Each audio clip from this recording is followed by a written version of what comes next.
In boxing, I had a lot of fear. Fear was good. For the first time in the bout with Muhammad Ali, I didn't have any fear. I thought, this is easy. This is what I've been waiting for. No fear at all. No nervousness. And I lost. That was George Foreman. Yeet yeet.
From high atop the battlements of Castle Curmudgeon, where this week has seen one of the greatest living Americans pass from our midst. George Edward Foreman, Houston, Texas, Olympic gold medal, Mexico City, 1968, two-time heavyweight champion with reigns 21 years apart, and a man who also owned and fairly earned the titles of hero and role model. Passed away last Friday at the age of 76, and you bet your sweet ass we are pouring one out for Big George tonight in the main segment. But before all that, good evening, Mr. and Mrs. America and all ships at sea. Welcome to the Blast Radius. So glad you could join us this evening. Here is your golden age of Western civilization news roundup for the week ending 28 March 2025. Dateline Hollywoodland, Monday, 24 March. Former talk show host and alleged comedian Ellen DeGeneres boldly followed the lead of fellow bitter geriatric lesbian Rosie O'Donnell earlier this week when she announced that she has fled the United States and is now residing across the pond in merry old England. And I'm sure the English are just delighted to have her. Now, a person of Ms. DeGeneres' sensibilities, one might assume she would want to go live in one of the big cities, your Londons, your Liverpools, your Birminghams, you know, where she can live right up close to the cosmopolitan multiculturalism that she says she loves so very much. But she's not going to do that, as it turns out. Instead, she says that she has rented a modest little $18 million estate in the Cotswolds, where she is pretty much guaranteed to never see another human being who is not a white English speaker unless she goes specifically out of her way to do so. Is it a strange way of showing how much you sparkly heart pluralism and mass migration, moving to a new country and getting as far away from the immigrants as you possibly can? Yeah, I think some might say that. And one might also ask of Ms. DeGeneres and Ms. O'Donnell both, so did you guys happen to check out the tax rates in your new homeland before you relocated? Because look, I'm sure the both of you are going to be very happy with your new lives over in the British Isles, but I'm also not dismissing the possibility that you might come back as MAGA-fied conservatives once you get an up-close look at what life in Europe looks like in the third decade of the 21st century. Top tax bracket in the United States, 37%, which is absurd and intolerable, but that's not the point right now. Top tax bracket in Britain, 60%, and it's actually come down. And that's if you have a really good accountant. If you don't have a good accountant, probably closer to 80. Top tax bracket in Ireland, 51%, which is actually lower than I expected it to be. So God bless the both of you. Ellen and Rosie, you guys, you're really going to teach Trump a lesson. And won't he look like a fool when we in America no longer have any painfully unfunny geriatric lesbian comics to entertain us. Dateline Montreal, Tuesday, 25 March. New Canadian Prime Minister Mark Carney, who has somehow managed to become the leader of a Western democracy without ever having been elected to any office, earned widespread condemnation this week, or at least what passes for widespread condemnation in Canada, when he declined to participate in a French-language debate with Conservative Party leader Pierre Poilievre. God, I don't know how to say that. Pierre Poilievre. And the rest of the motherfuckers who seek to unseat him and claim occupancy of Rideau Hall in the snap election that disgraced former Prime Minister Trudeau, scheduled for the 28th of next month before he stood down from office. Now, for those of you who are unschooled in the intricacies of Kazakhstani politics, generally speaking, when you're a party leader who aspires to ascending to the premiership, you're expected to be conversant in both of Canada's official languages, or at least be able to order a bowl of poutine in both languages. But it looks like our man, Mr. Carney, doesn't parlez-vous le français as well as he might like, and this has some of his supporters in the Quebec separatist movement just barking mad for Canadians, at least, where they scream at you for a while and then spend twice as long apologizing for it. And it's an especially bad look for the Liberal Party, not just because they depend on huge levels of support from Francophone Quebecers, but because literally every other party in the country happily said, sure, our guy will be there. Of course he speaks French. What do we look like? Americans? Quebecor Media, the broadcaster that was set to host the debate, they said in a statement, according to the Montreal Gazette, quote, "The main political parties had until today to confirm their participation. Sadly, although the Bloc Québécois, the Conservative Party of Canada, and the New Democratic Party accepted the broadcaster's invitation, TVA regrets to announce that it has been forced to cancel this face-à-face event due to the Liberal Party of Canada's refusal to participate," end quote. And in closing, I think we can only say, ask me for the translation in the chat. Dateline Washington, Wednesday, 26 March. In the greatest comedy show that took place anywhere in America this week, the heads of PBS and NPR appeared before the House Government Efficiency Committee this week in order to assure the Congress and the American people that their content is totally free of any political bias whatsoever. They call things right down the middle every time. They've got absolutely no political axe to grind, and the U.S. taxpayer should have absolutely no compunction about continuing to lavishly subsidize their operations. And they both managed to keep a straight face the entire time, even as the entire room was erupting in laughter over the self-evident preposterousness of the claims they were making, so I guess they deserve some sort of credit for that at least. Now, there was a particular sequence from this hearing that you may have seen or heard, since it went a little bit viral, as the kids are fond of saying. I don't remember if it was the PBS lady or the NPR lady, but it doesn't matter. And then this goes right back to a thing you have heard me say before. All it takes to ruin these liars is throwing their own words back in their faces. All the congressman is doing in that clip is reading her own tweets back to her from 5 years ago. Do you think America is drunk on white supremacy? Do you think the country was built on black genocide? Did you take an entire day off work to read a book called The Case for Reparations? And of course, she just flatly denies that she has ever said or thought any of these things. Well, then why did you tweet about it, lady? Why did you say that you took an entire day off work to read a book that you now claim to have never read? And we know what the real answer is. We know these people who are obsessed with public virtue signaling and showing their commitment to current thing, always showing they support current thing. That's all that matters. Finally, she gets pinned down. She knows she's making a damned lying fool of herself. So she attempts to fall back on, well, I may have thought those things back then, but my thinking has evolved in the past 5 years. So you were a dyed-in-the-wool race huckstering radical leftist half a decade ago, but you don't think any of those things anymore. And your testimony before this committee right now is that you bring no political agenda to your professional duties. Is that your final answer?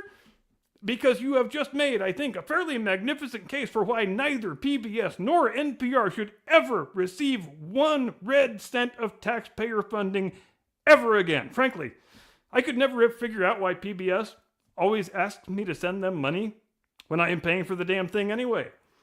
Dateline box office dumpster fire land. Thursday, 27 March. In the feel-good story of the spring that just keeps on giving, Disney's Snow White and the Seven Horrifying CGI Nightmares has managed to establish itself not just as a box office bomb of historic proportions, but possibly a disaster of such unprecedented scale that it threatens to be the sort of thing that can wind up wrecking an entire studio forever. But for everybody in the Disney PR department, since there's no longer any reason to keep slathering lipstick on the pig, they have well and truly got the knives out now, and they are no longer pretending, because they don't have to, that they like Rachel Zegler.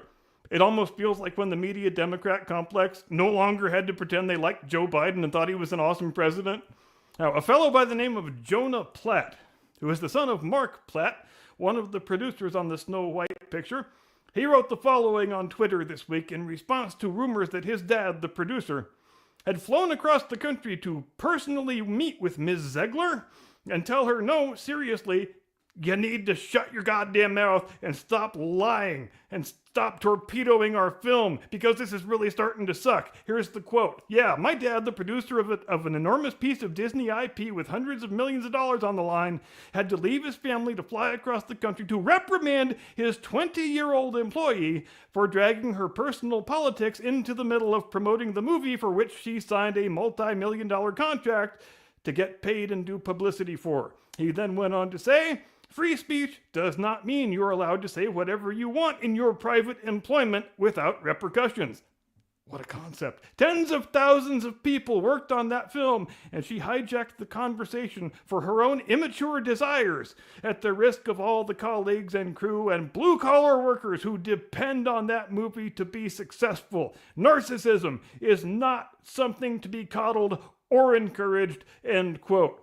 And to Rachel Zegler, all of us here at the Blast Radius wish her the absolute best of luck with her future career as an OnlyFans content creator. Term used loosely. No pun intended. Dateline Washington, Friday, 28 March.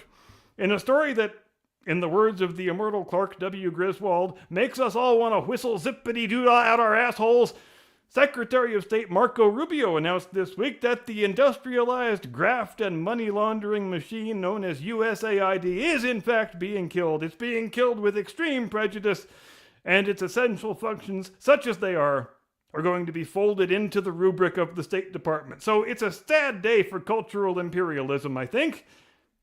But wait, I hear you say, aren't our friends on the leftist lunatic fringe always telling us how much they hate cultural imperialism? Aren't they always preaching the gospel of moral relativism where cultures are concerned that no society is intrinsically superior to any other? Well, yes. Yes, they are. And apparently they see no contradiction in preaching that gospel while at the same time pumping hundreds of billions of dollars each year into efforts to wokesterize the entire world to reflect the morals and the values of people in American college faculty lounges. But it's strange, I haven't heard any of them complain these past couple weeks that the indigenous Peruvians won't have their transgender operas and Serbians won't get their workplace DEI training. And you know what else just occurs to me? If I say I spent $10 million promoting gender equity in northern Mexico, there is no way you can prove I didn't. It's almost like these things have names that are just unverifiable and unfalsifiable enough to make a great cover for a big money laundering scheme. Oh, you wanted receipts? Well, first I promoted gender equity at this resort in Mazatlan. Then I promoted gender equity at this resort in Acapulco. Then I promoted gender equity at every whorehouse in Juarez. I mean, those are all workplaces, right? And yeah, I know you want more Roundup, but I'm afraid you're not getting it because this is where the Roundup ends. And what happens when the Roundup ends? Well, that's when I toss it over to my distinguished colleague, your illustrious co-host, the man who put the id in hominid, the one and only, your friend and mine, Mr. Caucasian Sasquatch. Tactical nuke incoming!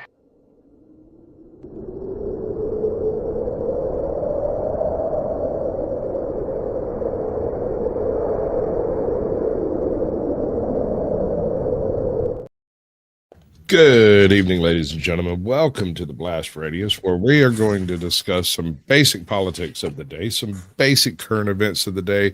There's going to be a little Doge ticker we're going to check out, and then we're going to watch Ali's fight against, I always forget the man's name, Foreman's fight against Moorer.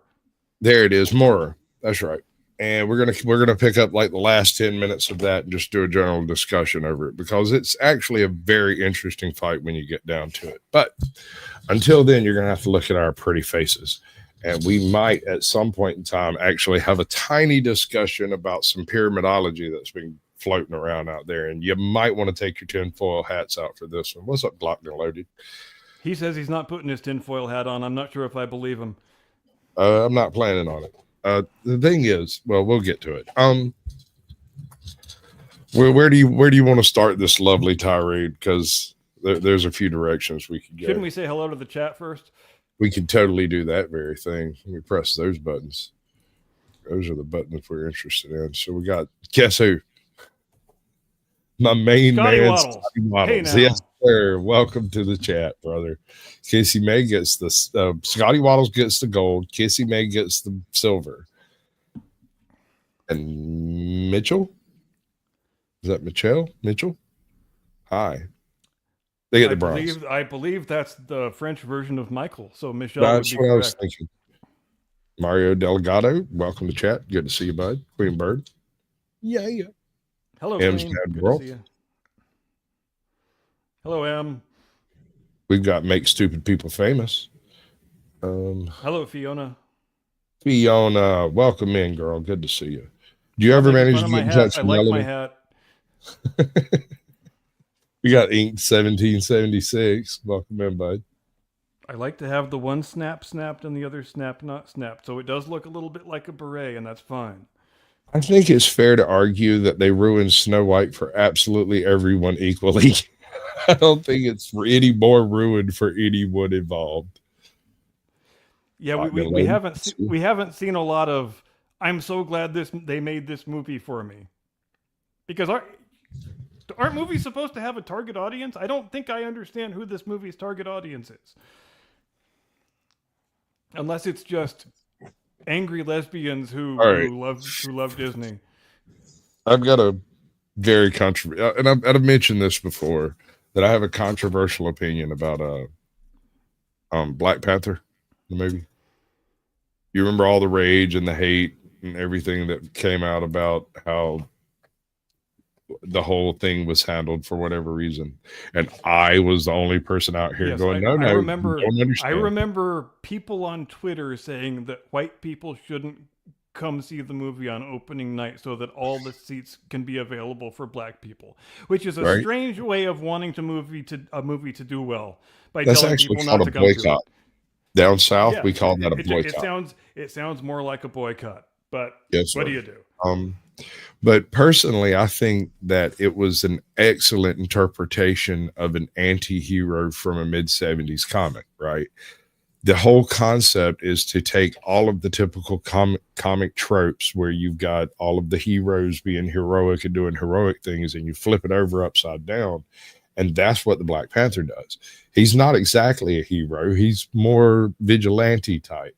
Yeah, he has a mandate from his country because he's king, but that's not a mandate worldwide unless, you're a total authoritarian. And the mandate is build a wall, keep the damn immigrants out. And in this case, those immigrants happen to be white. To answer the question, the French translation of the thing that I closed the Canada segment of the roundup was, and I probably didn't say it very well, but it was, your mother was a hamster and your father smelt of elderberries. Thank you for asking, because I forgot. Right. Nice. I forgot to ask. And Of course. anybody who doesn't understand that reference is banned from the show. Oh dear. Now what? You just got rid of 9/10 of our viewers. And your co-host. Come on, dude. Monty Python, Holy Grail. Yeah, no, I got it. I'm just it's freaking comic relief, bro. So Snow White. I mean, what'd you expect? They reshot it 173 different times. Which seems to be the custom now with all of your Disney and Disney Marvel and Disney Star Wars movies. You shoot the terrible first version of it. You do a couple test screenings. Everybody tells you it's a piece of shit. You shoot everything again. Maybe you release a trailer. Everybody hates that. Then you reshoot some more stuff, and then it just kind of cycles on and on like that until you spent basically 3 times as much as the budget of the picture was supposed to be. And it's probably more terrible than the first version that all the test audiences hated. So that's where we are in Hollywood now. The internet is basically writing all of these scripts, and the filmmakers are just trying to well, we know what they're trying to do. They're trying to wokesterize the world and promote their own political views by wearing hollowed out intellectual properties as a zombie-like skin suit. And Basically, you know, and this I is I don't disagree with any particular point you have going there. I mean, quite frankly, they've been waddling around in the skin suit of Walt Disney for the past 15 years with absolutely no shame. And it has been just about 15 years now. Like just Yep. about since the start of the 2010s was where things really started to go off the rails. Because as anybody knows who's been alive longer than 5 minutes, Disney used to be a company that took the reputation of its brand very, very, very seriously, to the point where they will sue preschools for having Mickey Mouse painted on the wall outside. I mean, that's how seriously Disney used to take their brand image, and specifically with a mind to always being a brand that is friendly and accessible to children and families. And then they just decided that we should queer all the kids, and it was like an overnight thing. Let's queer the kids. Lorenzo, stop chewing on my desk. Damn it, Lorenzo. Damn it, Lorenzo. Yeah, no, it's a bit of a persnickety position to be in. You've got things like stockholders and stuff, and they're basically been riding on the fact that movies are generally profitable in the long run, and so you can sort of fail. You could fail at the box office a little bit and then get the cult classic crowd, right? People who loved it and went to see it 5 times and go see it again. And you can make a movie pay off in the long run if you hold out with it long enough. The issue is the budgets have become so disastrously overbloated, and the quality has not improved. If you're painting yourself into a corner where your picture has to make 700, 800, $1 billion just in order to break even, just to paper over all of your fuck ups that you made during the production process, that is not a good place to be in. You're not even hoping that your pictures make money at that point. You are hoping that they don't ruin you. Yeah, and each one is kind of lining up as if to be either a at least moderate success or a total failure, and they're just stacking up L's, man. They're stacking up L's. They're losing money hand over fist, and I don't know how long an actual company as Disney would be able to maintain that. Especially if by chance, and I'm just guessing, this is hypothetical, allegedly in Minecraft, some of this US aid money was propping up part of Disney. What then? And can you even imagine how much they are going to spend on this Avengers movie they're going to try and make and put out in a couple of years? and how much of a disaster that is going to be after they go through this whole exercise that you have to go through now with the reshoots and the rewrites and the whole process that we were just talking about. That's not going to save you guys. I don't get you. You could get 10 of Robert Downey Jr. to come be in this piece of shit, and it's not going to help. It is a dead brand. You have squeezed all the lifeblood out of the brand, and there is none left. This is a story, the Avengers story, that ended 6 years ago in the public consciousness. The story is over. Iron Man died. Basically, there's really no reviving that one. And any attempt to try to bring in Iron Man's daughter, Ironheart, if I remember right, okay, so I'm a bit of a conservative on this point. The classic Ironheart had actually kind of had a kind of cool backstory. The origin story was basically she's a genius. Tony Stark recognized it and had been secretly kind of pointing her in the right directions to do things, but in reality she was way farther along than he knew. And so around the point in time Tony Stark dies, Ironheart shows up with her version of her Mark 1, and Jarvis finds the Mark 1, realizes she didn't incorporate an AI into it, and joins with her to basically create the Ironheart thing. But it's not Jarvis. It's like what Jarvis could make be in her suit, because it wasn't designed to hold an AI. Anyway, the story is actually really cool, but Disney's take on it is kind of lame. It's I'm even as we sit here having a hard time trying to remember which movie they introduced Ironheart in. Was it the Doctor Strange picture or the second? I think it was the second Black Panther picture, wasn't it? I think it was the Doctor Strange one of them, with the multiverse of madness or something. They are all so exactly the same at this point that you can't even differentiate one from the other in your own memory. They have gotten kind of generic, and the big, huge, enormous, splashy special effects and everything. We've been seeing this stuff. It hasn't improved. If anything, it's gotten choppier and less believable. You know, I think the CGI looks worse than it did 10, 12, 15 years ago, if that's possible. I don't know how that's possible, because they're sure spending a hell of a lot more on it. But like the CGI, you've seen, I'm sure, the in the Snow White trailer, what the dwarves look like. Yeah. I mean, really, guys? That's the best we could do here? Well, I mean, everything else they did was a disaster. The uncanny valley effect is something that I would expect from a picture from like 2012 or even earlier than that. I feel like this is not any step up in photorealism between then and now. Fiona brings up an interesting point. And they're tapping Robert Downey Jr. to play Dr. Doom. And isn't that going? I mean, I don't know. I wouldn't have tapped Downey Jr. for that. You know who I would have went after? You remember the Sherlock show that had Doctor Strange in it as Sherlock Holmes? Oh, yeah. The villain in that, Moriarty, the guy who played him, would make an excellent Von Doom. He is British, which is kind of a downside, but at the same time, and if you wanted to make the best possible movie, then you would cast it that way. But they are in such a really dreadful position right now, not just Disney Marvel, but Disney more broadly, that you have to bring in Downey and just give him something to do, just because you are left with no option except stunt casting. It's just stunt casting, and it's really kind of sad. You know what I think?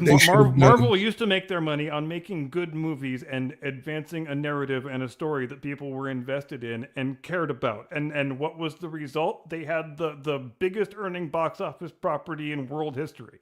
Probably all of world history, past and future. What I would have done if I had Robert Downey Jr. under contract and could squeeze a handful of like extra Iron Man scenes out, so you could do some flashback things from before the death of Iron Man and do a proper Von Doom. So you could do like just a few extra reshoots and a little bit of green screen work, put Von Doom in the middle of all of it. And if you if you got the right person to write the script and direct it and didn't try to Disney wokeify the thing, you probably could make a lot of money with an Iron Man prequel where you just do some mild digital de-aging on Downey, and make it be, you could make it be in the time frame between the first and second, or the second and third in the Iron Man I'm just trilogy. saying, You could do it's any not number of things. undoable. And It's but just I think I bringing don't Downey as a completely different character is going to backfire. right. I don't think Downey he's not the right person for Von Doom in the first place. I mean, this is the same corporation that has Johnny Depp under contract. You could have brought Johnny Depp in as a Von Doom and just completely knocked it out of the park. Utilized Downey as some flashbacks of Iron Man. Use some of the cut footage from the previous movies to edit in Von Doom being involved peripherally in all of the trash that's been going all the way up to Endgame, and then Didn't I hear something about never mind, go ahead. Have Doom step out from behind the shadows after Thanos and everything's been dealt with and the whole interdimensional problem's been handled, and poof, here's Von Doom with the cure to all the diseases in the world and doing the whole Von Doom thing. I think that could work, but it's not going to work. Something similar to what they did in the second act in Endgame, where they sent the characters back into the earlier movies. Essentially, yes, but similar, but utilizing unused footage from previous movies rather than just reshooting entire scenes and green screening the edges. You wouldn't have to do that with this type of thing. You would take the original scene and then reshoot bits to put in it to fit, right? And don't we've got a Fantastic Four picture coming out this year, don't we? Who knows what that's going to be like? All right, so the Fantastic Four, I believe, is a cursed property. It is. It is a comic book property that can never transfer well to cinema, in my opinion. Is it the powers? That's part of it. Yeah, Mr. Fantastic can never not look ridiculous on a movie screen. Right. I don't think there's any way you can do it. And then Invisible Girl is just invisible, so Yeah, the only thing you can get out of that is naked jokes, like we got half a dozen times with Jessica Alba in the previous movies.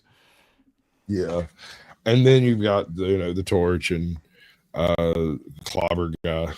Neither one of them are great to look at. The special effects on the Torch could be all right, but yeah, that's really the only one that you can transfer to the big screen and have it work well, or even better than it looks in the comic. The other three, I don't think you can do. I think you're absolutely right that it is a doomed enterprise trying to make a good Fantastic Four movie. It will never be done.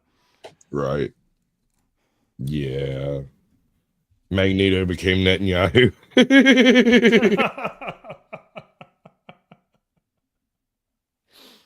You get I don't even have a snappy comeback for that one. I got nothing, man. He gets a participation trophy that's right next to the door on the way out, bro. Give that man the purple ribbon, goddammit. Yes, sir. One purple ribbon coming up. So is there any saving Disney? Is there any way to pull Disney out of this tailspin? Can we agree that one super awesome movie popping out might save them? It would have to be a hell of a super awesome big earning movie. It would have to have the effect of changing the studio's behavior, and that's the obstacle that I don't know that you can get over as long as the current leadership remains in place. You're right. Izzy, welcome in, girl. Appreciate you coming through. Like, comment, share, and subscribe. So essentially any success that Disney has will simply inure the sickness that is taking it over, right? It'll just stand longer because if it has a success now, it'll just inject more money into a failing enterprise. Because you can't keep making flops. You can't do it. Even a company as big and as rich as Disney, you can't just put out half a dozen pictures each year that all lose 2, 3, $400 million at least. You don't have enough reserves, not just of money, but of prestige to withstand something like that. You're just making piece of dog shit after piece of dog shit that nobody likes. And there's a limit to how long you can do that, because that drags down all the rest of your properties. It drags down your cruise properties and your vacation properties, because who wants to associate with a brand that only knows how to make pieces of shit? Who wants to pay thousands of dollars for a fancy vacation for a brand that just wants to queer the little kids and make shitty movies? I don't. I probably wouldn't anyway, but that's just me.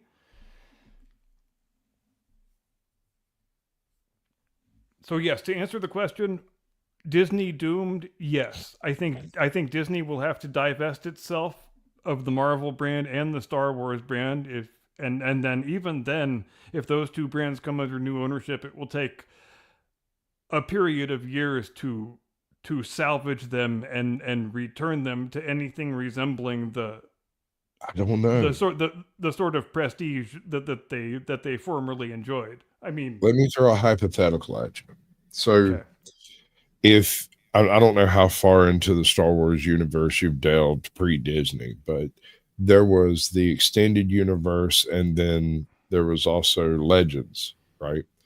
And there were a plethora of authors that wrote books across these different canons, right? To answer the question, I think I've read the main Timothy Zahn trilogy, and that's about it. Okay, good. That actually works pretty well.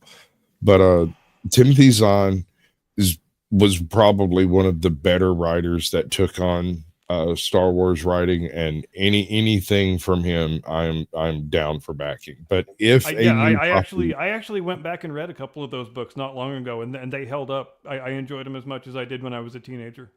Dude, they're phenomenal. That whole Thrawn's duology and all of that was all freaking awesome, dude. Like, it's my favorite Star Wars series. Well, and people who don't remember 35 years ago, they don't understand that for a lot of years that was the only new Star Wars content there was. No, was new novels and comic books. Right. And there's another one. There's a chick. She's gotten married, and I don't know her new name, but she wrote under the pen name of Karen Travis, and she did a whole spectrum of clone trooper books that are phenomenal. She also wrote large portions of the Halo series when they adapted it to novels. So just anybody out there who's come across that, she did some Star Wars novels too, and they're very good. And it's amazing to consider that in just barely over a decade since acquiring the brand, Disney has screwed that pooch so hard that when they divest themselves of the brand, they probably will pay less than the $4 billion that they paid buying it from George. And wouldn't it be hilarious if he bought the thing back at a profit, which I think has a chance of happening, if I'm being honest. I don't like to hope in dark places. I was kind of hoping when the Mandalorian series busted off like it did, I was kind of hoping we were seeing the dawn of a new era. And I think a lot of people were. I liked Skeleton Crew.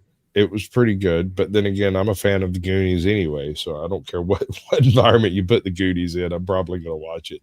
Yeah, I never watched that one still.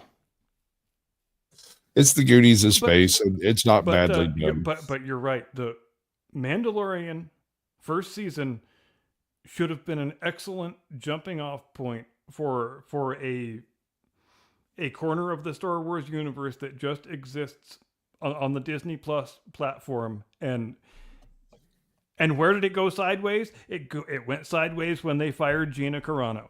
And the entire Star Wars brand has been straight fucking downhill ever since that. You can almost draw a straight line to that day to where everything went sideways, and it's been a complete unmitigated disaster since then. All over the words, boop, beep, boop. You're absolutely correct. All over that. And do you know why she messaged that she was not because allowed. because she was told by her employers that she was required to put her pronouns in her social media profile. Right, but she wasn't yet permitted to do the full admission that she was hired by Disney because she was still one of the secret guest stars. You know, she wasn't in the first handful of Mandalorian episodes. She was introduced later on. So Well, and by during the time you get to the second season, she's the most popular thing in the show, and for good reason. She kicked ass in that show. she balls deep, man, and all she needs is a she, round she, of she absolutely was the best thing about that. That character is the best character that Disney Star Wars has produced in the 12 years they have owned the brand. And what do? They fired her ass when she posted Beep Bop Boop. That's how much Disney Star Wars cares about the prestige of their brand. Exactly. They give no shit. Meanwhile, they ran block for Rachel Ziegler through the entire freaking extraneous, all of this randomness that's been going on with the release of Snow White. They've been trying to keep her under the dark tent of no return forever. Canceling premieres. Moving premieres to abandoned castles so that she can't get anywhere near the press. It's like late period Joe Biden. Just keep him the hell away from live microphones. Whatever you do. Weird. Lorenzo, Weird. stop eating my desk. She's in love with a prince who totally stalks her. Weird. Okay, all right. So let's pick that apart right quick. Let's go for it. The story revolves around a princess who falls asleep due to a curse, only to be awakened by true love's first kiss, right? And I heard they've turned the prince into a petty criminal. That's a fun move. So the thing here is that is weird. I will give it to you. That is a really creepy sort of setup, but arranged marriages were not unusual for the time period. And this is merely a case of arrangement through time rather than space. Arranged marriages have been the norm in all human societies for 99% of human history. You're right. And I mean, whatever you may think of them, that's the history you're dealing with. And so this idea of a true love prince showing up to marry the princess, it's kind of corny. Let's be honest. That's corny. But it's also the story. And you can't change that part of the story without changing the premise of the entire story. Well, the story of Snow White ultimately, and I really don't think the filmmakers of the new picture understand this, but it's a story about female aging and women being afraid of growing old. That's the thrust of the story. And I mean, we can dress it up in happy cartoon images, but ultimately it's a story about something much more probative. Dude, did you just say the wall is undefeated even with magic?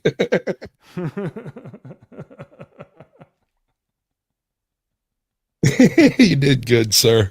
Take you a lap around the bases right quick. I think that was worthwhile. Yeah.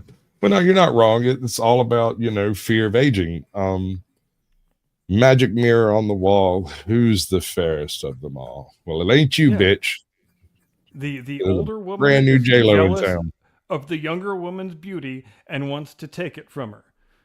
Because that's even though she's got all kinds of wealth and power, she just wants to look like a young woman instead of an old one, and she is maniacally in pursuit of that completely irrational goal, and wreaks a lot of harm and misery in the process of pursuing it, and that's really the vehicle that drives the entire narrative forward. I got a couple of things over here we're going to jump into, and it did that thing again that I don't like. All right, so according to the AP, and I don't know how much we want to trust the AP, but apparently Trump voices anger at Putin threatens of tariffs on Russian oil. Ooh, oh no, what are we going to do? You never get action verbs like that in headlines about Joe Biden from the AP. Like angry and threaten and never. Yeah, language is fine. If that headline was about Joe Biden, it would be phrased completely differently. Greenland Prime Minister says U.S. will not get Greenland. Manifest destiny, bro. Don't we kind of already have Greenland? I mean, We have technical control over the waters outside of Greenland due to the absolute necessity of keeping that passage open. I mean, Pretty much the world has gone went. I'm just saying. US Last time I checked, there's only one country that has military installations in Greenland, and it is not Denmark. It's us. Right. That's what I mean. It's like sort of a default American province, which I think all of this was largely done just to kind of shake up the whole concept of acquisition. The idea of merely purchasing, that hasn't been done like since the Louisiana Purchase. Yeah, and I also think Trump likes to say things just to see how people will react. Yeah, like this whole Commonwealth thing. I think he's built much of his career, both in business and in politics, just on the perception that he's a guy who says crazy things, and seeing how people react. Like when he proposed the thing about Gaza. Oh yeah, we're gonna buy Gaza. We're gonna move all the people out. We're gonna turn it into a Trump resort. It's gonna be great. It's gonna be the greatest place in the whole. And all it takes is that little bit of bluster. And within 48 hours, there's been more movement on solving the Gaza problem among the Egyptians and the Jordanians and all the other concerned parties than there has been in the last 40 years. So you tell me Trump doesn't know what he's doing when he says things like that are just wacky, crazy things. Well, when you think about why the reaction that occurs, when Trump says something like that, you have to take a step back and look at the situation as it stands. This man is in control of the most powerful army currently occupying the earth, who has bases within striking distance of virtually every spot on the globe within like 20 minutes. So if this man says he's going to show up and turn it into a shopping strip, you might want to look at the logistics of exactly how long it might take him to do it. Because if he gives the order, it's going to go something like that, at least for a little while. And so you have to consider it seriously, even if he's totally just, Yes. And on a similar note, I like that he is willing to publicly throw out solutions for problems that most people think are kind of out of left field. Like with the Russia-Ukraine war, when he said, well, how about if we buy and operate your nuclear plants? You want security guarantees? Is there any better security guarantee than American ownership and operation of Ukraine's nuclear plants? You think Russia is ever going to attack Ukraine again if we are running all of their nuclear plants? Of course they're not. And does it wind up happening? Probably not. Overwhelming chance it doesn't happen. But there's nothing wrong with throwing it out there and seeing how people react to it. Absolutely nothing at all. Because you can tell a lot about people's intentions by how they react to things. You're not wrong. And also forcing people to take a look at their own problems from a new perspective can be a very effective way of accomplishing movement in an area that's been stagnant. And sometimes all you have to do to promote a thought process like that is just to say something out of the box that people think sounds crazy. It's just amazing how effective it can be in actually getting a ball to roll forward when it's just been sitting there for however many years.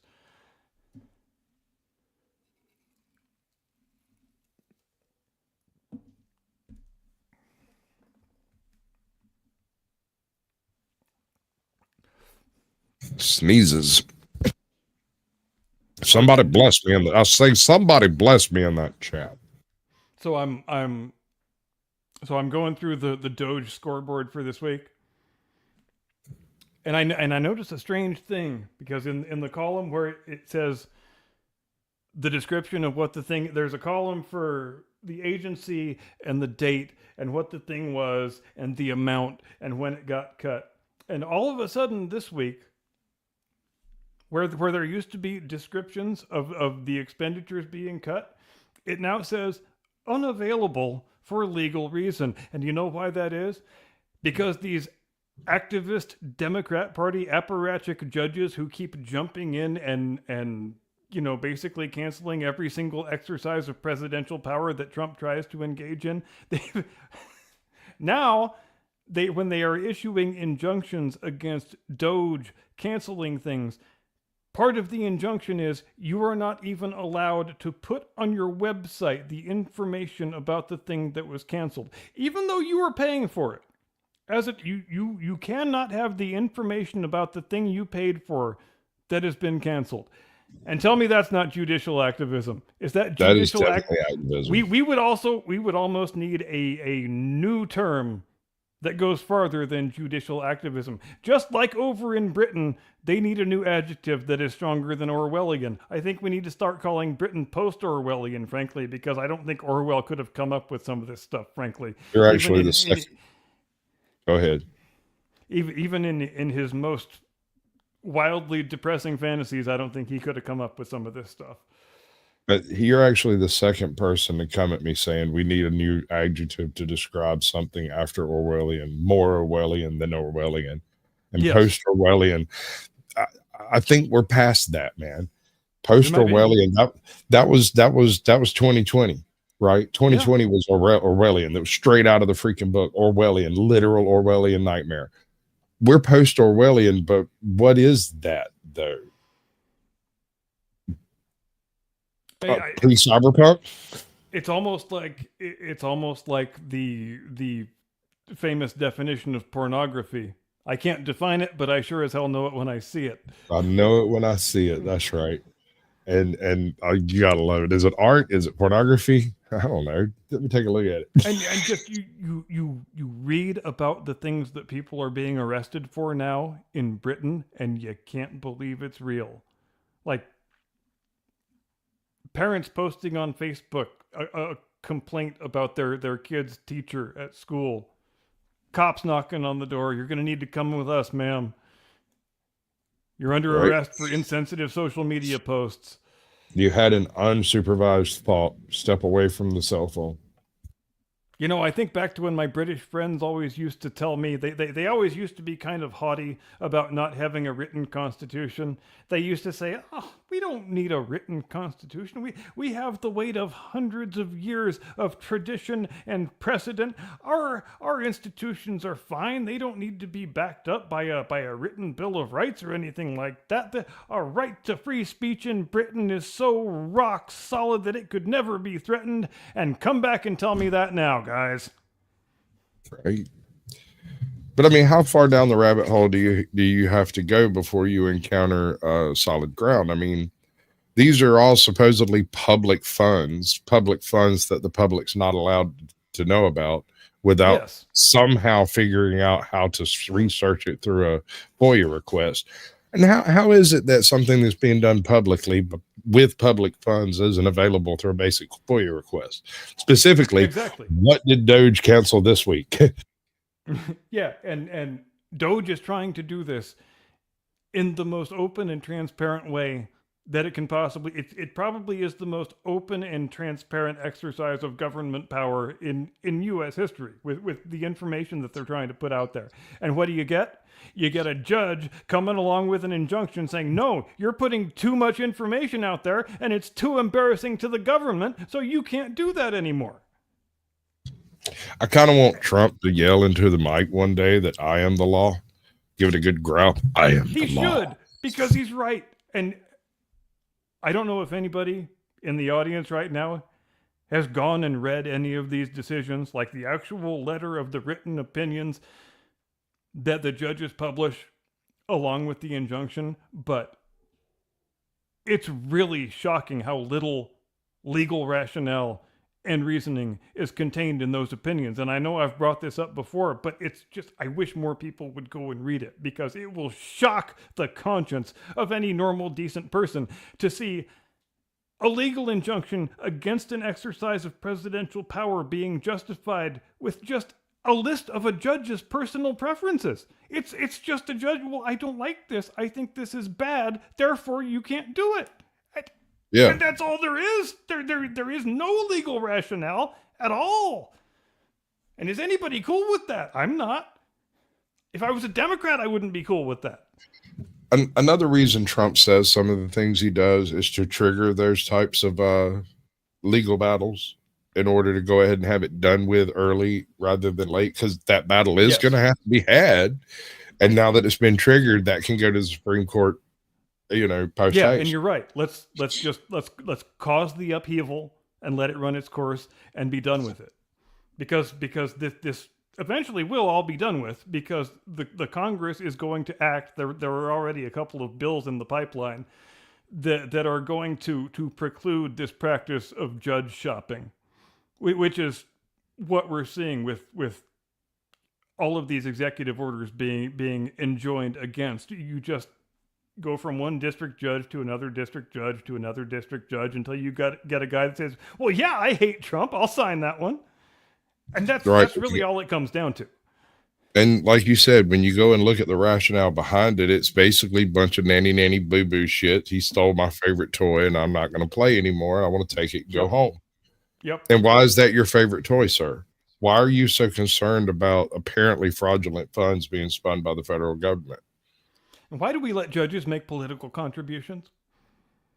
My God, do not. That's not a rabbit hole we're playing with tonight. We're fixing to have to go into some fisticuffs. Gotcha. And we got 5 minutes. So do we have anything in particular we want to poke at? You mean with George? Sure. We can jump on that. I'm not going to hit play until we get to the point in time in the thing, but the thing I would like to open with on George is,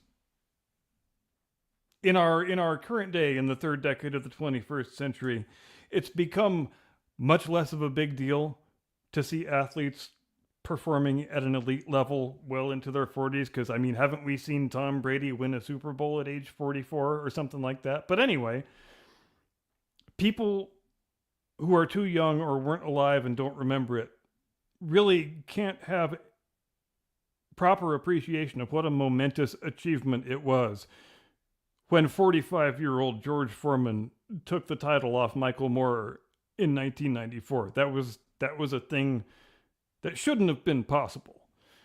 Foreman, I mean, for just quick run through, he wins the gold medal, Mexico City, 68. He and tell me if this is something you would ever see today. He's undefeated in his first 37 fights before he ever gets a title shot. 30s. That's how afraid the rest of the heavyweight division was of this guy, and there was good reason for that. Because let's talk about the day he first comes up against Joe Frazier. Joe Frazier on that day in, I believe, January of 1973, is the most fearsome heavyweight in world history at that point. He's the undefeated heavyweight champion of the world. He has just defeated Muhammad Ali and knocked him down in the fight of the century at Madison Square Garden in 71.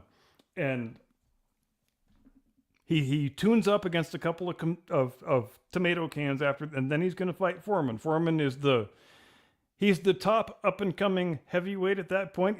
It feels weird calling a guy an up-and-comer when he's had 37 fights, but that's the way he was viewed. And Joe Frazier had a reputation at this point it was pretty much the same reputation that Foreman would have a couple years later before the Rumble in the Jungle fight. He was a absolute marauding, undefeatable heavyweight champion who nobody could possibly touch. And it was thought by most people, 100% of the experts, that Frazier was just going to steamroll this poor Foreman guy. And Foreman inflicts one of the most decisive ass kickings in the history of heavyweight championship fights. And everybody's seen the clip, the Howard Cosell clip. Down goes Frazier! Down goes Frazier! Down goes... And that's how shocking it was. None of this was supposed to happen. The fight doesn't get out of the second round. The third knockdown happens when Frazier is actually trying to run away. That's how badly this fight went for the guy who was supposed to be invincible. But you got to remember, bro, that was Foreman when he was an absolute unit. I mean, he walked around and pummeled people to death in and out of the ring. Like, that was just what he did. Yeah, and it was, and I think at that stage nobody had studied him enough. They didn't know how solid his defense was with the, you know. Remember when Ali said George is like the mummy? He's all got his hands out here. Yeah. And he was trying to embarrass him because he knew his defense was so strong. But that's how Foreman did his defense. He had his hands way out wide, and he would block you with his hands, and then he would use his hands to put you where he wanted you to be, so he could hit you as hard as he wanted to. And that's what he did in the Frazier fight that Frazier didn't have any answer for. Frazier thought he could do his normal thing, you know, get in there with the head bobs, get inside, take some damage while you're in the process of getting inside, but eventually you get inside and you can inflict some punishment. But that never happened because George just embarrassed that man. And Frazier, frankly, he was never the same again after that. He certainly was not the most fearsome heavyweight in the world. And then, you know, Foreman marauds through. He takes the crown that day off of Frazier. He marauds through the division for a couple of years. Then we get to the Rumble in the Jungle in '74. We've done that fight before. Everybody knows about the rope-a-dope and all that stuff. So and at this point, we're dealing with what's this? 47? How old is he? 40? 45. 45. Fight, yeah. And he has taken. Hold on. Let me cover a little bit. Go ahead. He has come back and changed his entire boxing style. This is no longer the plodding around mummy that you saw for 20 years. Now he's gone with a cross guard style with a closed flex, which allows you to take punishment in your hands. You trade hand movement for head movement, and core body strength is preserved throughout the fight. This allows someone who might get winded quickly to fight longer into the round harder. And I think it was a genius maneuver. I don't think this fight would have been won by old George Foreman. Absolutely not. And what an auspicious achievement it is, not only to win two heavyweight crowns separated by 21 years, but to do it with two completely night and day different defensive approaches, which is what George did. And I've got it at I think 3/4 speed just to kind of slow everything down. I know they're heavyweights. Yeah, that's good. I like it. It's I like to look at exactly the placement because George Foreman has already moved his feet more in this match than he did in half the matches in his career. Oh yeah, he's not exactly dancing, but it's a lot more movement than he would used to do. Because when you in the old days when you're out wide with the mummy hands, you don't need to move your legs as much. That's why it's such a completely different philosophy. But he gets with Archie Moore. Archie Moore becomes his trainer when he launches his comeback at age 38. And again, for people who don't remember and weren't around at the time, George's comeback when he first announced it at age 38, it was treated a lot by the serious sports press, a lot like the serious political press treated Donald Trump's first entry into politics. This guy was just unprepared for George Foreman using his hands. Yeah, this was just going to be a joke. He was just trying to get some headlines, and it would be good for a little bit of humor for a while, and then he would drop off the face of the earth. Absolutely nobody was expecting that he had any chance to work himself back into being a top contender, much less taking the title off somebody. And it takes him a long time. It takes him 7 years. When he first launches that comeback, he's not fighting high-profile fights immediately. He's fighting in high school gyms against, number 100 contenders. He's got to show that he's in any sort of condition to even stand up and be in a ring and compete. But he demonstrates that he is. And yeah, he starts out at 38. It takes him all the way until 45 to get to this night against Michael Moorer, the only southpaw heavyweight champion of the 20th century, which is another complicating factor in this fight that cannot be overstated how important that is. Bro, when he swings that left hook, it is absolutely ungodly, man. It just comes out of left field. It's a little bit farther off center than most southpaws. They tend to go for a more straight shot. He does a weird. Yeah, that's actually something I forgot to mention when I was talking about the Frazier fight, because you remember what Frazier used to do. He would get your timing off with the head bob, and then he would sneak inside, and you were, meanwhile, you're trying to hit him from the sides, and he keeps ducking his head, and you keep missing him, and you're using up all your energy, and you're not even connecting on those punches. And what George does in their first fight in 73, he just says, well, I'm going to hit the motherfucker straight ahead, and then it doesn't matter what level his head's at. I'm going to hit him whether he's up or down. And he gets 3 knockouts in a round and a half, or 3 knockdowns in a round and a half, and ultimately a knockout. And Right. yeah, it's one of those things that make you wonder, why the hell didn't Ali try that? But Ali didn't try that, and he lost the fight of the century. But you know, Yep. I don't think we should treat that, as a lot of people do, as an Ali loss as much as a Frazier win. Because I mean, Foreman's just over here just pummeling this cat. I mean, he's trying to block with his hands too, but when Foreman hits you, it's like trying to catch a light pole. I mean, yeah, you could bleed a little bit of energy off of it, but you just got hit by your glove just as hard as he hit your gloves. And I forgot about this, but he's gone away from the cross guard here. I remember it in the early. Go ahead. He fumbles in and out of the cross guard when he's in tight. When he gets in close, he kind of flubs it a bit. But the second he remembers, he goes immediately back to it. But this fight was such a wonderful feat of strategic planning on the part of Foreman and Archie Moore, who's in his corner, you know, whose style he is using, or a version of his style. You couldn't really replicate Archie Moore's style. There's that hook I was talking about. Yeah.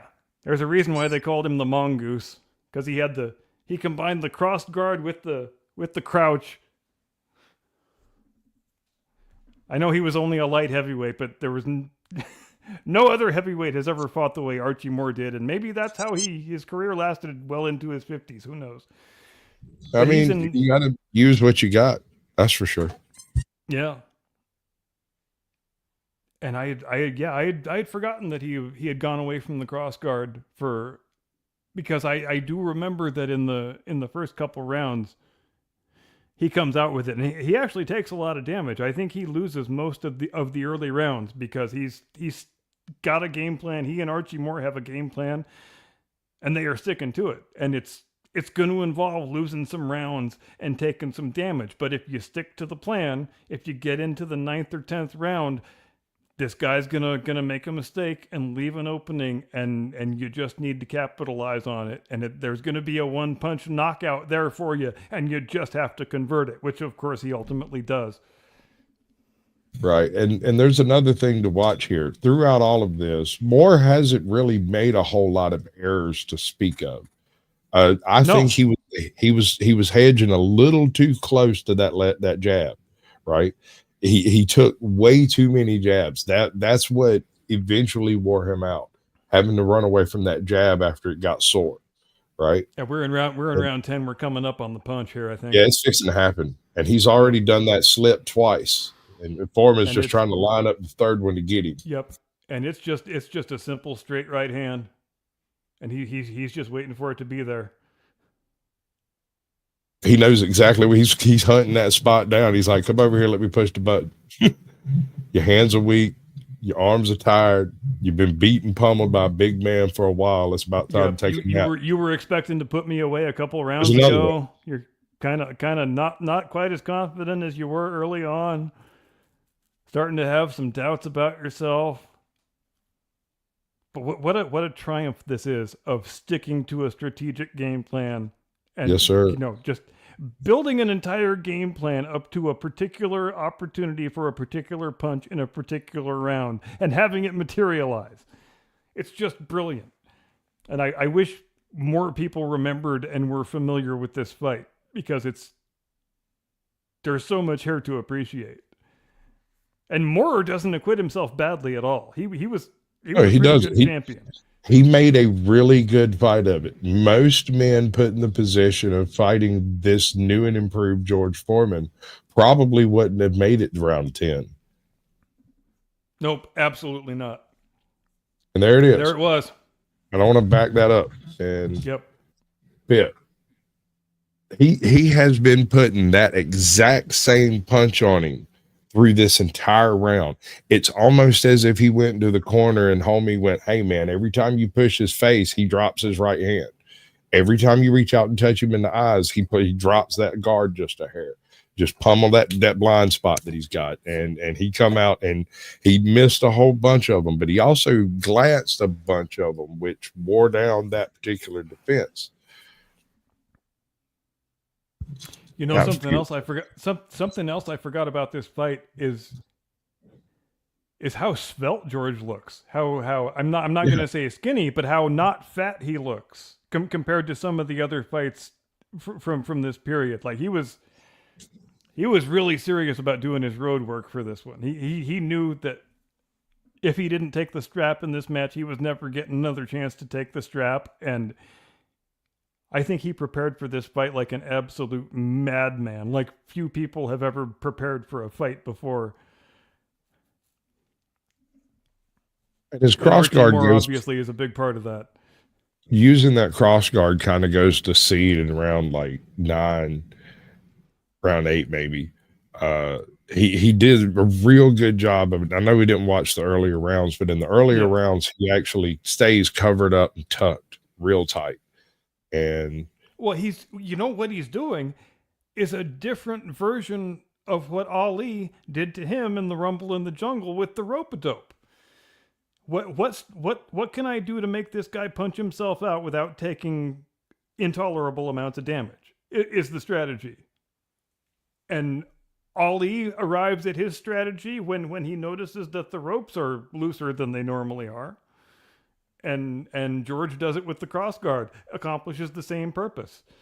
And you're 2 fresh fighters. This is round 1, right at the very beginning. George is doing his sort of a weird blend of the mummy hands with the cross guard, but he's not doing any of the crowds. It really is kind of a hybrid. It's obvious he's trying real hard to make that cross guard work for him, and it is working for him with that left hand out front. Every single glove that gets past that hand is contacted by that hand. And George is a big, big man.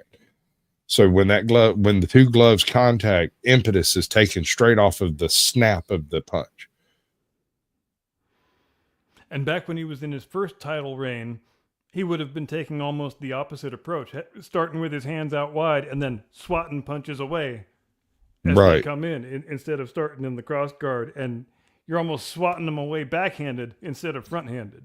Well, you're creating a bubble using your glove as the contact point for it to slide outside of your guard. And that leaves you on the inside if that happens successfully. And that gives you hook, jabs, uppercuts. You've got rabbit punches, all kinds of stuff that can happen in that scrum. I feel like I should make a Chuck Wepner joke since you mentioned that. I think you just did. We did that fight too, didn't we? I believe so. Yeah. I want to go through some Prince Aziz fights. One of the many fights that inspired Rocky. They just stand there and beat each other to death, flat-footed.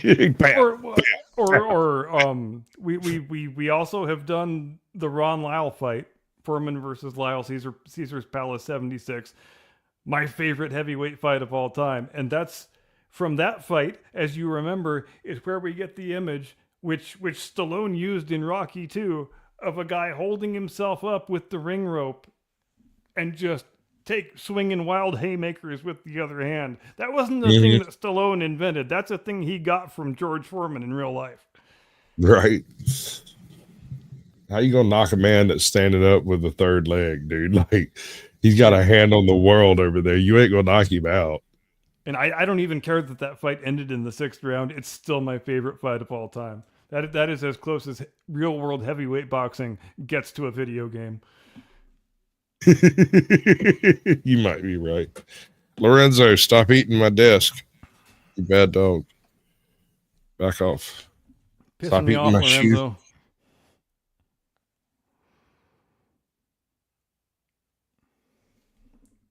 I'm thinking something must have been splashed on it at some point. I'll wipe that thing down when we get done. Maybe he'll stop trying to chew the freaking leg off the desk.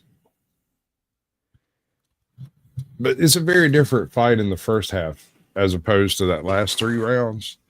Yep. Because Moore is coming in. He's trying to work on the inside, but George really just has so much reach on him that even when he gets inside, he's in the freaking bunker buster zone. It's the kill box, man. If you get close enough to actually hit George Foreman is well past close enough to hit you really hard. Right. And just as importantly, I think when you get into about round 5 and 6, George feels like he has solved the southpaw problem and is more comfortable with the approach he's going to take, and he knows his game plan is solid, and he just needs to see it through and execute it, which he of course does. Right.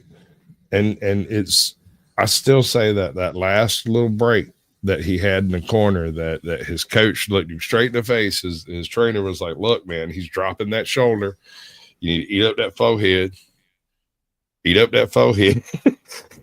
Reach out and pet him. Make sure he know he's a good pet. Reach over and pet him. And that's all he's doing right there. He's just rubbing his forehead. You want to know why I'm proud of us right now? How's that? Because we're into the last 14 minutes of the show and nobody has mentioned a George Foreman grill. I'm not that cheap. Yes, I do own one and I use it religiously. It's great for bacon. You know, there was a joke that I actually almost put in the open of the roundup when I said we're gonna pour one out for George. That means we pick up our grills and pour out the fat. Too soon. It's too soon. See, that's what I erred on the side of good taste. You're welcome. I don't know. I don't know which side of that I approve, but I approve. There's a reason why I didn't use the joke. Right. Oh, wow. Maybe next week.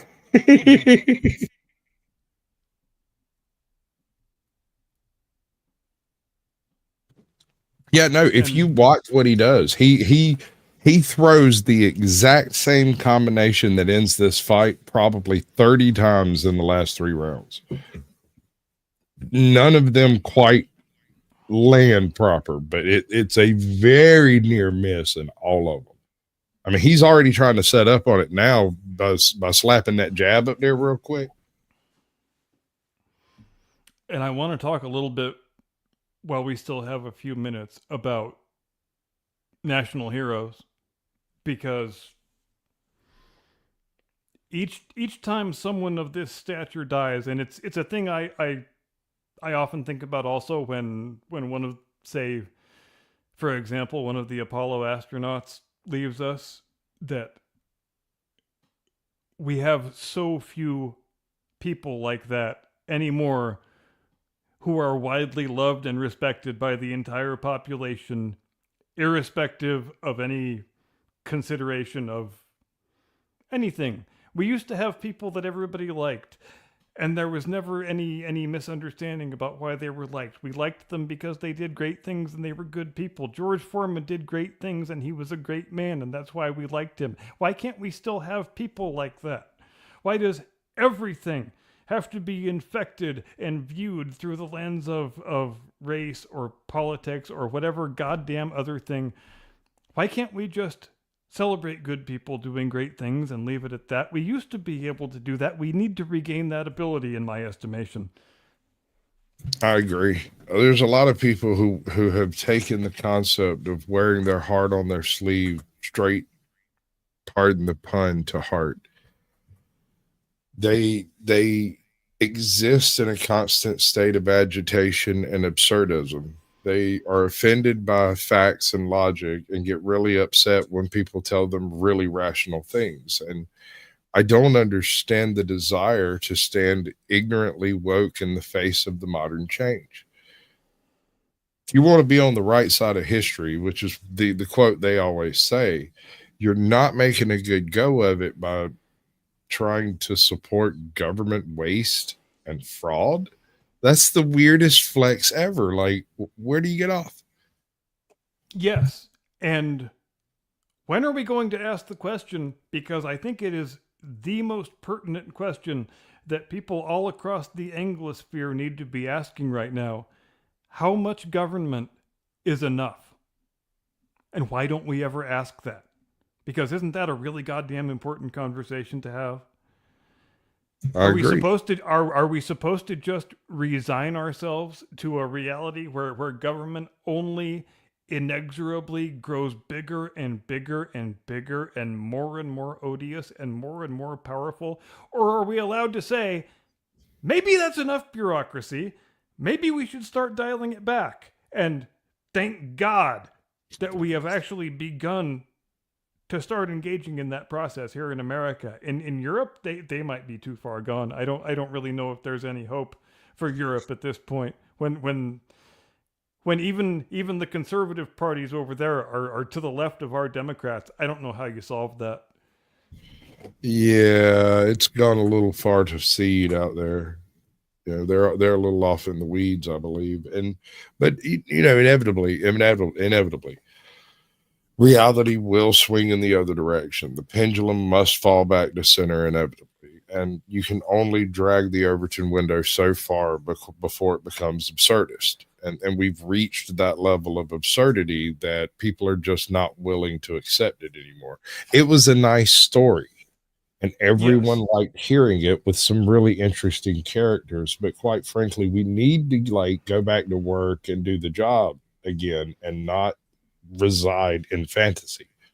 And the thing that a lot of our self-appointed cultural overlords fail to consider or appreciate is that when you forcibly drag the Overton window way the hell over to one side, when you stop dragging it, it doesn't just sit there and kind of slowly ease itself back little by little.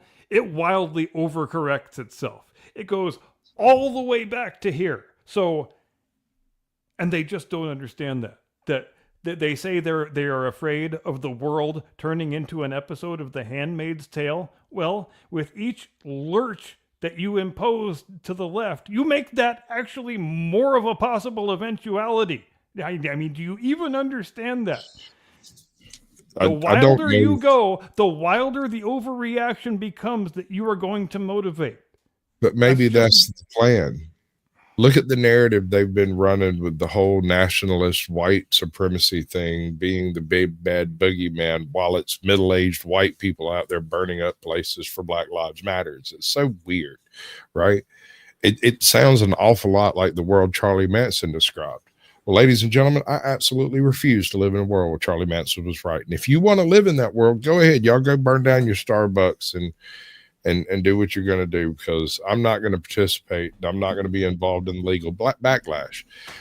Every single time you have one of these frou-for-alls kick off and you invite Prometheus, it's not a protest once fire has been established. Oh, we've gone to a strange place politically when we have environmentalists torching electric cars. Right?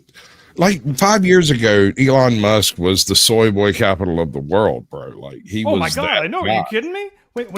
When he was still a low information Democrat voter, he was the most popular guy in the world. Exactly. They all loved him. There was a waiting line, several years long to get one of his cars, because that was the greatest woke status symbol you could ever possibly have, was a Tesla. And now Teslas are getting swastikas carved on them by the same people who used to aspire to own one. That's just the way things go now, I guess. So this overcorrection you're talking about, I must confess, several years ago, I saw this whole thing panning out, not in individual strokes, but in a broad category. And I had a conversation with some of my friends, and I was like, if somebody could start a conservatively based uh, political channel that is slightly left of, or slightly right of the Overton window and not that far afield, it should survive this final gasp of this left wing swing before the reality sets itself back in. It will assert itself. And when it does, if a handful of channels can survive the purge that falls, then they'll be made in the shade, bro. It should work. There should be a way. If we can just make it through what's about to happen, because the only way they can control the narrative at this point is through direct force of action. Yeah, I'm kind of surprised to see the Daily Wire falling apart. Did you see that news? Why does that surprise you? Well, because I thought they were being run by people who weren't idiots and knew how to make money. I'm surprised to see. I mean, granted, it did strike me as a little bit weird when they started making children's content. I didn't really think that was a lane they needed to be in, and that's the division of the company that they have just axed. And of course, Jeremy Boring has left as the CEO, which also surprised me. So I don't know what's going to happen over there now.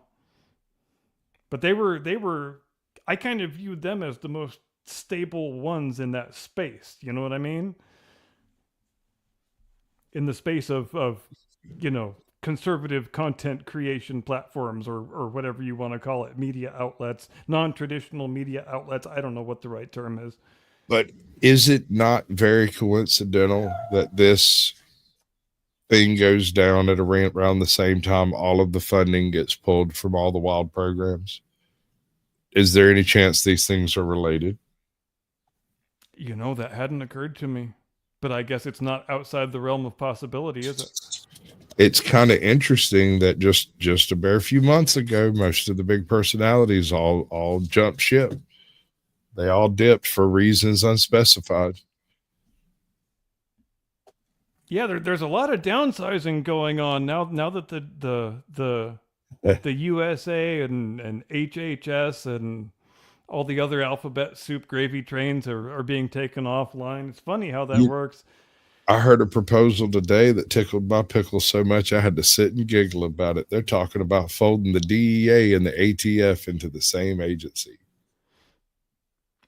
And I don't like that idea. You know why? Because corrupt agency plus corrupt agency doesn't equal non-corrupt agency. How about let's just abolish the both of the fucking things? Pretty much. Neither one of them do anything useful. The states can handle whether or not they want machine guns. There's, I mean, yeah, they are both. They are the kind of agencies that just exist to accrue power unto themselves.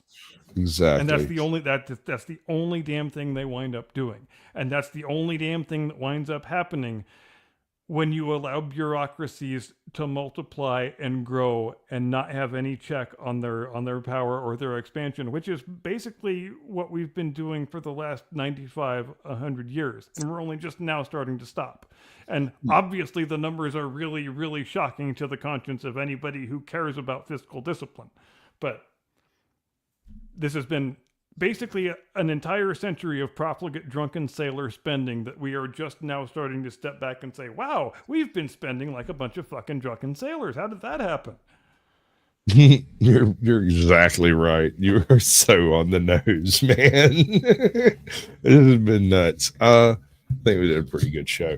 I got a little thing you wanted me to show. Do you want to do it as the overlay or as the background? Surprise me. I'll just start talking. All right. Well, first of all, before we do the surprising part, I want you to see this right here. Bam. Is that not an absolutely stunning photo? That is absolutely beautiful, brother. Like I said, you need to take you a lap around the bases. I think you've earned it. Since I am a man who always lives up to his word, and I told them I would give them a shout out to Mr. and Mrs. Airman First Class Dylan Nelson of Tucson, Arizona. Congratulations on your wedding that I paid for. And I should have told people to send super chats at the top of the show to help me pay off the wedding, shouldn't I have? But I guess I didn't, and that's okay. You guys looked absolutely great.